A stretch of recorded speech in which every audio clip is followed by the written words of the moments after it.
પહેલો પ્રશ્ન, ગુજરાતમાં વર્તમાનમાં કુલ કેટલી મહાનગરપાલિકાઓ આવેલી છે? ઓપ્શન જોઈ.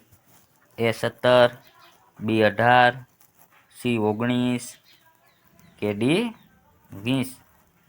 તો એનો સાચો જવાબ છે A17. ત્યાર પછી બીજો પ્રશ્ન જોઈએ.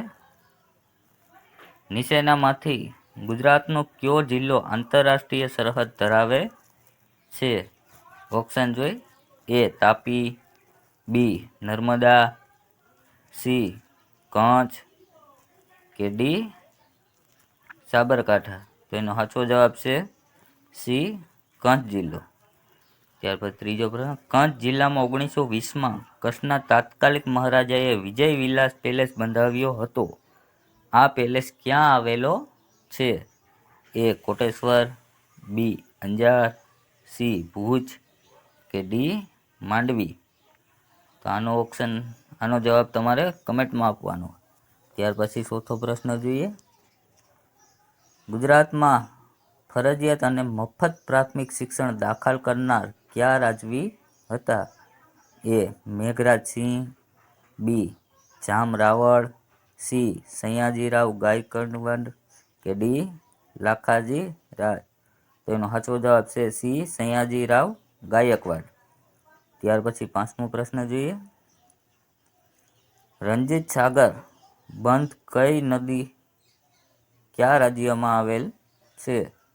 A Haryana રાવીમાં, B Chambal Madhya Pradesh, C Chambal Rajasthan કે D રાવી પંજાબમાં. તેનો સાચો જવાબ છે D રાવી પંજાબમાં. ત્યાર પછી છઠ્ઠો પ્રશ્ન જોઈએ. વિદ્યાર્થીઓની વ્યક્તિગત સમસ્યાનું નિદાન અને ઉપચાર કરવાનું કાર્ય કોણ કરે છે?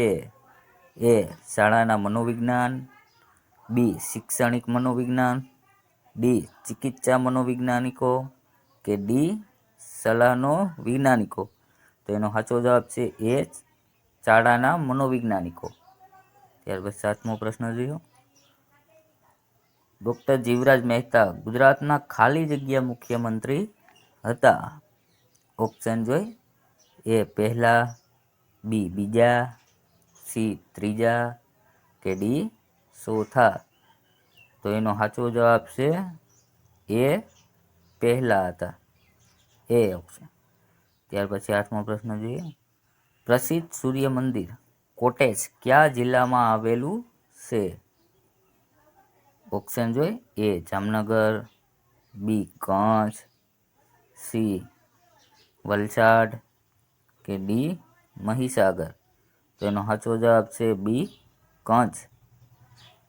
ત્યાર પછી નવમો પ્રશ્ન જોઈએ.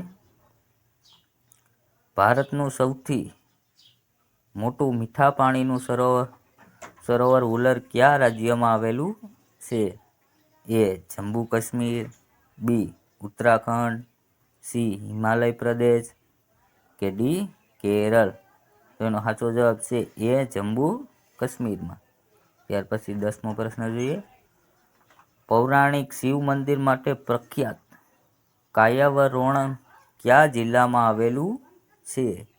A ભરૂચમાં, B વડોદરામાં, C ગીર સોમનાથમાં કે D નવસારીમાં.